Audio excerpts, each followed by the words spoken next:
UP board की 10th class topper और नीरज चोपड़ा में क्या कॉमन है? क्या? चलिए एक और पूछता हूं, एपी ढिल्लों और दीपिका पादुकोण में क्या सिमिलरिटी है? अपने को क्या मालूम? चलिए एक आखिरी वाला, अबे साले। इस इंसान और इस इंसान में कहां ओवरलैप है? बिल्कुल सही पहचाना आपने, they all have been trolled.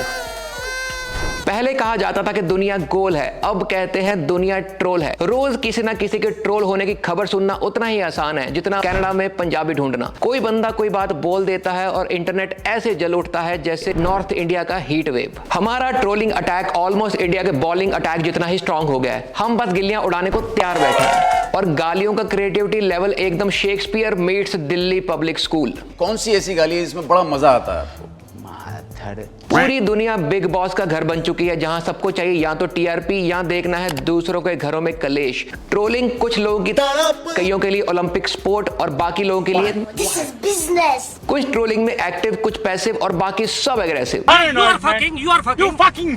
तभी मोस्टली पोस्ट के नीचे सबसे पॉपुलर कमेंट यही होता है कि कौन कौन इधर कमेंट पढ़ने आया है, क्योंकि मृत्यु और trolling are the only truth of life. Sophisticated language में troll is someone who writes unwanted shit online to start a fight. लेकिन आपके दिमाग में एक इंसान की इमेज आती है, एकदम लीचड़ चिपकू, कीबोर्ड पे थूक थूक के लिखने वाला, बस वही है असली ट्रोल। लेकिन अब दौर बदल गया है, जज्बात बदल गए। अब ट्रोल सिर्फ ऑनलाइन नहीं, आपके आसपास जीते जागते लोग हैं, आपकी जिम में, आपकी मेट्रो में। आप हेडफोन उतार के देखो, आप खुद भी हो सकते हैं। ट्रोलिंग वो बरसात का पानी है जो एक दिन कीचड़ बन के आपके दरवाजे पहुंच ही जाएगा।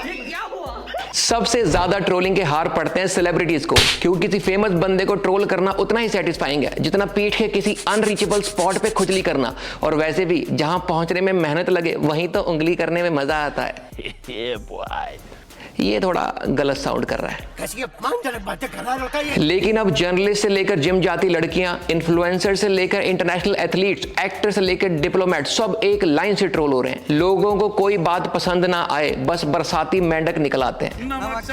डाल देते हैं। ये हमारे कल्चर में इतना घुस चुका है जैसे दिल्ली वालों के फेफड़ों में धुआं। किसी एक्टर का बच्चा घटिया एक्टिंग करे तो ट्रोल, अच्छी एक्टिंग करे तो इस बात पे ट्रोल कि इनके पास तो सब कुछ है। उनके छोटे बच्चे जैसे आराध्या बच्चन कभी अपनी स्पीच और कभी हेयर स्टाइल को लेकर ट्रोल। कोई सिंगर एक्टर अपनी स्टेट के लिए स्टैंड ले ले तो ट्रोल। कोई क्रिकेटर कैच छोड़ दे तो ट्रोल। कोई अपनी ओपिनियन दे तो ट्रोल। कोई ना दे तो ट्रोल। कोई मंदिर जाए तो भी ट्रोल। कोई दरगाह जाए तो भी ट्रोल। कोई तमीज से पेश आए तो ओवर एक्टिंग, और कोई ना बोले तो रूड। और फिर भी लोग हैरान है कि हमारा हैप्पीनेस इंडेक्स इतना नीचे कैसे चला गया बरखुरदार।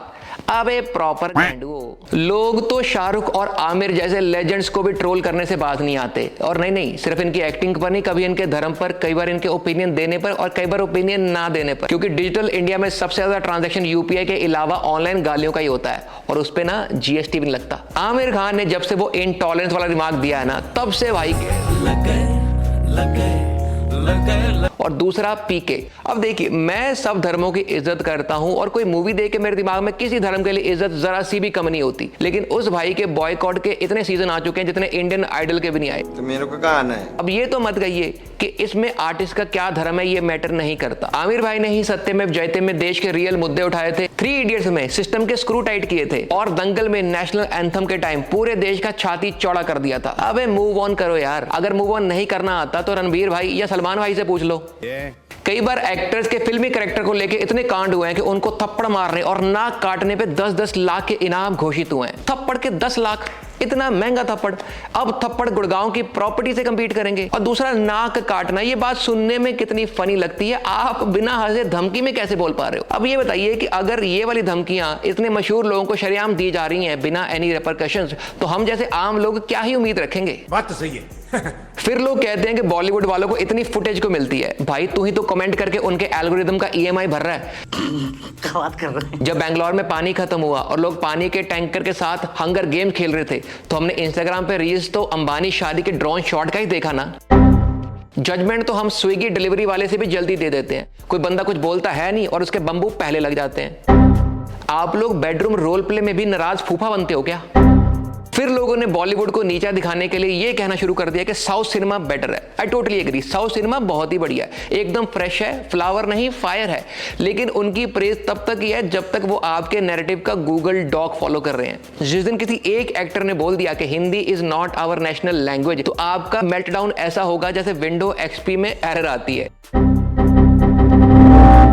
हमने कितने बढ़िया बढ़िया स्पोर्ट पर्सन को भी नहीं छोड़ा कि कोई बंदा कैच छोड़ दे तो हम उसका धर्म देखने लग जाते हैं, नीचे से चेक कर। और कोई बंदा आउट ऑफ फॉर्म हो जाए तो हम उसके बीवी बच्चे ऐसे लपेटते हैं जैसे कैंटरबिल पे सेल लगी होती है, बाय 1 गेट 5 फ्री। क्या बात कर रहे हैं? हमने नीरज चोपड़ा भाई को भी धर लिया। उन्होंने रिसेंटली एक लीग के लिए Olympic gold medalist also Pakistani Arshad Nadeem को इनवाइट क्यों कर दिया? मैं मानता हूं वी एक्सपेक्ट सम सेंसिटिविटी और टाइमिंग भी थोड़ी ऊपर नीचे हो गई, लेकिन कोई क्राइम थोड़ी कर दिया कि आप उनके और उनकी मां के बारे में उल्टा सीधा बोलना शुरू कर दो। अबे अक्ल को हाथ मारो, उस बंदे ने ओलंपिक गोल्ड जितवाया। इंडिया में 2 ही इंडिविजुअल जीत पाए हैं, इससे ज्यादा हमारे देसी लोग स्पेस में होके आ चुके हैं। हम नर्सरी क्लास में फैंसी ड्रेस कंपटीशन जीतते हैं ना, वो भी अपने naukri.com के सीवी में लिखते हैं ये बंदा हमारा ओलंपियन है। अबे कहां जाके रुकोगे? हो सकता है फेमस लोग मालदीव्स की छुट्टियों पे जाके सारी ऑनलाइन ट्रोलिंग भूल जाते हो, लेकिन इसका ये मतलब नहीं कि हम इस ऑनलाइन मेंटल डायरिया को एक्नॉलेज ना करें। और जो लोग ऑनलाइन मुंह से फिनाइल उगल रहे हैं, ये बाहर भी मछलियों को आटा तो डालते नहीं होंगे। देखिए, हमें लोग तब तक सही लगते हैं जब तक वो वही बात करते हैं जो हम सुनना चाहते हैं। बेसिकली हम चाहते हैं कि लोगों के मुंह में हमारी जुबान हो। नहीं, ये सुनने में थोड़ा गलत लग रहा है। फॉरेन सेक्रेटरी विवेक मिश्री साहब जो ऑलमोस्ट 30 साल से देश की सेवा कर रहे हैं, उनको तरह तरह की बातें बोली गई, उनकी डॉटर की पर्सनल इंफॉर्मेशन लीक की गई और बहुत ही मिसोजिनिस्टिक कमेंट्स पास किए गए क्योंकि ही अनाउंस्ड आज सीज फायर। नहीं, उन्होंने करवाया नहीं है, उन्होंने पॉलिसी नहीं बनाई, ही जस्ट कम्युनिकेटेड। बताओ किस तरह की देशभक्ति है हमारी। पहलगाम टेररिस्ट अटैक में अपने नेवी ऑफिसर पति को खोने वाली हिमांशी नरवाल, जिनकी ये तस्वीर पहले as a symbol of sympathy use की गई बहुत सारे पोर्टल्स और पॉलिटिकल पार्टीज द्वारा, बाद में वही औरत ट्रोल हुई क्योंकि उन्होंने इतना बोला था कि मैं नहीं चाहती कि इसके लिए सभी कश्मीरियों और मुसलमानों को टारगेट किया जाए। बताइए, कोई अंत है हमारे ऑनलाइन लिंचिंग का? और इन मोस्टली केसेस में गाली या बुरा भला किसके लिए बोला जाता है? अगर औरत हो तो उसके कैरेक्टर के लिए, और अगर आदमी हो तो उसकी माँ, बहन, बीवी के लिए। ट्रोल्स ने यूपी बोर्ड की 10th क्लास टॉपर को भी नहीं छोड़ा क्योंकि उसके फेशियल हेयर थे। मनु भाकर लैक में फैशन वीक गई तो भी ट्रोल हो गई। अबे उसने 2 ओलंपिक मेडल जितवाए हैं, तुम्हारा फोन EMI पे है। फीमेल स्टैंड अप कॉमेडियंस एक बहुत ही फेवरेट है ट्रोल्स की। आपको नहीं फनी लगता मत देखो, आगे बढ़ो। लेकिन नहीं, औरत को स्टेज में माइक पकड़ा देख के इनके दिमाग फैक्ट्री रीसेट मार जाता है। इन सब के बीच हमारी एक बिटिया उरूज अशफाक ने दुनिया के सबसे मशहूरियत वाले एडिनबरा फ्रिंज फेस्टिवल में बेस्ट डेब्यू का अवार्ड जीता। अमेरिका का दलाल बहनचोद। इसके अलावा सुमुखी, रम्या, निवेदिता, श्रीजा प्रशस्ति इंटरनेशनल फेस्टिवल्स में अपने देसी लोगों को रिप्रेजेंट कर रही हैं। सेक्सिस्ट ट्रोल्स को बर्दाश्त ही नहीं होता कि औरत कुछ कर ले या अपनी मर्जी से रह ले। ग्रैमी अवार्ड विनर रेहाना भी जब अंबानी शादी में परफॉर्म करने आई तो उसके बारे में हमने क्या मीम चलाया कि अबे इसको नाचने के लिए बुलाया। दीपिका रणवीर के कॉफी विद करण एपिसोड के बाद दीपिका का क्या कैरेक्टर असैसिनेशन किया गया। विराट कोहली की रिटायरमेंट पे अनुष्का फिर से मीम बन गई हैं। ये सब बताया हमारी। बिकनी से लेकर बुरखा, शादी में ज्यादा चमक तो अटेंशन सीकर, कम चमक तो अरे बिल्कुल ही एफर्ट करके नहीं आई। पोस्ट मैटरनिटी वेट गेन से लेकर सरोगेसी तक ऐसी कोई चॉइस ही नहीं है जिसके लिए औरतें ट्रोल ना हुई हों। एज ए ट्रोल फुद्दुओं के कान पे ट्रोलिंग के चक्कर में आपने नोटिस किया होगा कि अपने यहाँ मोस्टली सेलिब्रिटीज अपनी पर्सनल ओपिनियन शेयर नहीं करते। पर्सनली मुझे टट्टू फर्क नहीं पड़ता कि फलानी बात पे फलाना सेलेब क्या सोचता है। जरूर मैं चाहूंगा कि वो अपनी ओपिनियन दे if it is speaking truth to power, लेकिन वो हर बात पे स्टोरी डाले। I do not give a damn. मैं अपनी ओपिनियन शेयर करूंगा जहां मुझे सही लगेगा। पर देखा जाए तो वो कुछ भी बोले, पड़ती तो उनको गाली ही है। उनकी बात हमें तब तक सही लगती है जब तक वो हमारे प्रोपेगेंडा से अलाइन कर रही है। अगर पसंद ना आए तो फिर वही अबे कॉमेडी कर, अबे एक्टिंग कर, अबे गाने गा, ज्यादा ज्ञान ना दे। आप आर्टिस्ट अच्छे हो लेकिन आदमी सुअर हो। पान मसाला की एड पे तो हम तुरंत बोल देते हैं कि भाई ये सब मत किया करो, इससे सोसाइटी पे बुरा असर पड़ता है। लेकिन जिन चीजों से अच्छा असर पड़ सकता है उस पे हम उनकी पॉलिटिकल इंक्लिनेशन, उनका रिलीजन, उनका पास्ट देखने लग जाते हैं। क्या बात कर रहे हैं? एक एक्ट्रेस ने इतना ही बोला था कि भाई नेता लोग जो है वो पढ़े लिखे होने चाहिए, हमने उसको दूसरी पार्टी का एजेंट ही घोषित कर दिया। देखा जाए हमारी अपने सेलिब्रिटी से क्या उम्मीद है कि कंटेंट अच्छा बनाए, चैरिटी करते रहे, गालियां चुपचाप सुन ले और अपना ओपिनियन अपनी गांठ मार के पोटली में बंद करके रख ले, ज्यादा ज्ञान ना बांटे क्योंकि सियाना कुत्ता ना गूं खाता है। मैं ऑमलेट खाऊंगा। अब मौका है अपनी कंट्रोवर्सी की बात करने का।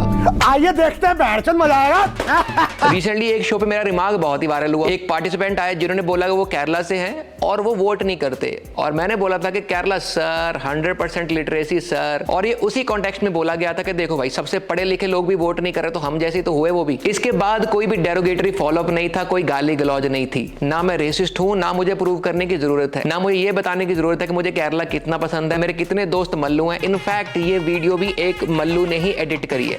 लोगों को फनी लगा, लोग हंसे, और ईमानदारी से बताऊं it was a basic joke but good timing. इसके बाद सब राजी खुशी थे, पार्टिसिपेंट को अच्छे रिव्यूज मिले because she was very talented, और हम सब खुशी खुशी अपने घर चले गए। लेकिन एक जोक के लिए ऑनलाइन क्या कुछ हुआ, फनी। Let's compare. पहले आया कनाडा सर 100% डिपोर्टेड सर, जो ईमानदारी से बताऊं बहुत ही अच्छा कमबैक है। आई 100% approve it because this is totally harmless like my joke. खाओ माँ कसम। फिर आया Punjabi sir 100% illiterate sir, which I also approve कि चलो गुस्से में इतना बोलना तो अलाउड होना ही चाहिए। फिर आई गालियां, जो चलो आती ही हैं, आपको कोई बात बुरी लगे आप गाली दे सकते हो, आपका राइट है, and I totally defend your right. और मैं मानता हूं हम 70% या 100% लिटरेट क्यों ना हो, गालियां देने में हम सब बराबर हैं। लेकिन ये गालियां एक हफ्ता 10 दिन नहीं महीनों चला है, which include death threats, rape threats to family, और थाउजेंड्स ऑफ डीएम जिनमें इतनी वल्गर लैंग्वेज यूज की गई थी जो मैंने आज तक लाइफ में बोली ही नहीं है। और इन सब के बीच पता नहीं क्यों कुछ लोग मुझे ऑफेंड करने के लिए बीफ रेसिपी भेज रहे थे। इसके अलावा मेरे रिलीजन, मेरी आइडेंटिटी और मेरी टर्बन के लिए बहुत ही डेरोगेटरी टर्म यूज की गई, जिसकी वजह से मेरी अपनी बिरादरी मेरे एंटी होगी। देख भाई तेरी वजह से हो रहा है। नहीं मेरी वजह से नहीं हो रहा। अगर कंटेंट क्रिएटर्स व्यूज के लिए इस रील को वायरल ना करते तो कांड इतना बड़ा होता ही नहीं। मैं चाहूं तो उनकी रील्स यहां पे अटैच कर सकता हूं, लेकिन मैं काम पे फोकस करता हूं, कॉन्फ्लिक्ट पे नहीं। आप खुद उनकी वॉल पे जाके देख सकते हैं कि इस कंटेंट के अलावा किसी और चीज पे ढंग की रीच दिखेगी ही नहीं। और जो इन ट्रोल्स ने मेरे रिलीजन और मेरी आइडेंटिटी और मेरी टर्बन के बारे में बोला, ये ऐसा नहीं कि मेरे बोलने के बाद उन्होंने सोचा, ये हेट उनके अंदर पहले भी थी, बस अभी बाहर आ गई है। इनफैक्ट एक लड़की ने मुझे ट्रोल करते हुए रील बनाई थी, उसके नीचे उसको बहुत ही गलत थ्रेट्स मिली थी, मुझे वो भी बुरा लगा चाहे वो मेरे एंटी बोल रही थी। और ये सब मुझे आया for a line which had शून्य अब्यूजेस। नहीं, मैं विक्टिम कार्ड नहीं खेल रहा हूं, नो नो ये मेरे साथ क्यों हुआ। मैं बस ये बता रहा हूं कि हम अंदर से यही लोग हैं। The issue is bigger than me, it is about the mentality के कुछ पसंद ना आए तो मार दो, काट दो, गाली दे दो, इसके माँ बाप को घसीट लो, इसकी औरतों को गाली दे दो, इसके धर्म के बारे में बुरा भला बोल दो। हम यही लोग हैं। बहुत से मलयाली लोगों के मैसेज भी आए कि पता नहीं तुम्हें इतनी गाली क्यों पड़ रही है, या sorry you had to go through this, and I thank them wholeheartedly. इस सब के बावजूद भी मैं सबको एक नजर से नहीं देखूंगा, क्योंकि मैं तो ऑसम हूं ही, एंड मुझे पता है कि बहुत से लोग हैं जिनको इस बात से फर्क भी नहीं पड़ता। आप कंपेयर क्या कर रहे हैं, मैं खुद ही बोल देता हूं कि केरला बहुत अच्छा है। It is one of the most beautiful states in the country. आपका खाना मेरा बहुत ही पसंदीदा फेवरेट है, नाडन कोई करी, मालाबा परांठा, बनाना चिप, और आपकी फिल्में हमारे सिनेमा से बहुत ही आगे हैं। खाओ माँ कसम। फैक्ट्स तो फैक्ट्स ही रहेंगे। मैं बस आपको एक ही चीज कहना चाहता हूं, സത്യസന്ധതയോടെയാണ് ഞാൻ നിന്നെ സ്നേഹിച്ചത്. My love for you sincere. സൗകര്യം ഉണ്ടെങ്കിൽ വിശ്വസിച്ചാൽ മതി. ना मैंने इस कंट्रोवर्सी को पहले एक्नॉलेज किया है, ना कभी आगे करूंगा, क्योंकि देखिए कंट्रोवर्सी मिल्क करके व्यूज लेने वालों में से मैं नहीं हूं। आप मेरा पिछला 10 साल का काम निचोड़ के देख सकते हैं। रिपोर्ट अच्छी मिलेगी। एक जोक, एक लाइन मेरी पर्सनैलिटी नहीं है, और हाँ शायद आपकी है, तभी आप उसी लाइन को पकड़ के अभी तक झूल रहे हो। मैं कब का मूव ऑन कर चुका हूं, आप अपना देखिए। कई पंजाबी सिंगर्स उनके आइडेंटिटी, रिलीजन या पॉलिटिकल स्टैंड की वजह से आतंकवादी या सेपरेटिस्ट कह दिए जाते हैं। जब धर्म हर जगह है तो ट्रोलिंग में क्यों नहीं। दिलजीत, मूसेवाला, एपी टिल्लो, सबको एक ही ब्रश से पेंट कर दिया गया सेपरेटिस्ट। क्योंकि आजकल व्हाट्सएप यूनिवर्सिटी पीएचडी इन फुद्दूपंती भी देती है। सिद्धू मूसेवाले के पिता served in the army. India के बड़े से बड़े सेलेब ने उनके गुणगान किए हैं। फिर भी मैं स्टोरी पे उनका गाना लगा दूं तो कोई ना कोई मैसेज आ ही जाता है कि अबे इस खालिस्तानी के गाने मत लगाया कर। ਇਹ ਨਹੀਂ ਕੋਈ ਹਿੰਦੂ ਆ, ਕੋਈ ਮੁਸਲਮਾਨ ਹੈ, ਕੋਈ ਸਿੱਖ ਆ, ਯਾਰ ਸਾਰੇ ਭਰਾ ਆਪਾਂ। ਉਸ ਮਿਹਨਤ ਕਸ਼ ਬੰਦੇ ਨੂੰ ਤੁਸੀਂ ਸਾਲਿਓ ਕਹਿ ਰਹੇ ਹੋਗੇ ਵੀ ਤੁਸੀਂ ਖਾਲਿਸਤਾਨੀ ਹੋ, ਤੁਸੀਂ ਟੈਰਰਿਸਟ ਹੋ। ਸ਼ਰਮ ਆਉਣੀ ਚਾਹੀਦੀ ਹੈ ਤੁਹਾਨੂੰ। ਪੰਜਾਬ ਦੀ ਪਹਿਲੇ ਕਿ ਇੰਡੀਆ ਦੀ ਪਹਿਲੇ? ਆਪਣੇ ਕੋਲੇ ਪੰਜਾਬ ਇੰਡੀਆ 'ਚ ਹੀ ਆਉਂਦਾ ਜੀ, ਸੋ ये सिटीजनशिप तो इंडिया ही मिलोगी जी। दिलजीत की तारीफ अमेरिका में हमारे प्राइम मिनिस्टर के सामने की गई, उन्होंने तिरंगे के साथ परफॉर्म भी किया। लेकिन फिर भी रिसेंटली पहलगाम अटैक के बाद उनकी एक पुरानी वीडियो वायरल की गई जहां वो एक पाकिस्तानी फैन को रिस्पॉन्ड कर रहे थे कि हाँ भाई आएंगे पाकिस्तान परफॉर्म करने, और फिर ये नल्ले छपुरी बेरोजगार 2 रुपए के यूट्यूबर और कंटेंट क्रिएटर आ जाते हैं इन लोगों को टैग देने। इंडिया का एनवायरनमेंट बेस्ट है, फूड बेस्ट है, जगह बेस्ट है। मैं पूरी दुनिया घूमा, मुझे लगता है India the best. AP Dhillon की डॉक्यूमेंट्री के एग्जैक्ट वर्ड्स हैं that I never wanted to leave this country, या I want more APs to come out of India. है तो मैं वही है बंदा है ना अंदरों से। I didn't want to leave this country. I wanted to stay in Punjab. लेकिन ट्रोल्स बीच में मामे बनने आ जाते हैं क्योंकि इनका दिमाग मीडिया ने ऐसे चूस लिया है जैसे देश की सरकार गरीब को चूसती है। नहीं, मैं दूसरे देशों की बात कर रहा हूँ, हमारे यहाँ पे नहीं होता ऐसा। खाओ माँ कसम। इसका इम्पैक्ट बताता हूँ। ये जो कम्युनिटी बेस्ड टारगेटिंग है, ये होते होते पूरी कम्युनिटी तक पहुंच जाती है, और अगर मैं भी कोई एंटी एस्टैब्लिशमेंट बात कर दूं या सोसाइटी के बारे में बोल दूं तो लेबल कर दिया जाता हूं। और ये अब सिर्फ मीम तक सीमित नहीं है, ऑफलाइन भी पहुंच चुकी है। देशभक्त बेहतरी चाहता है, बेहतरी के लिए सवाल उठाने पड़ते हैं, सवाल उठाने पर देशद्रोही कह दिया जाता है।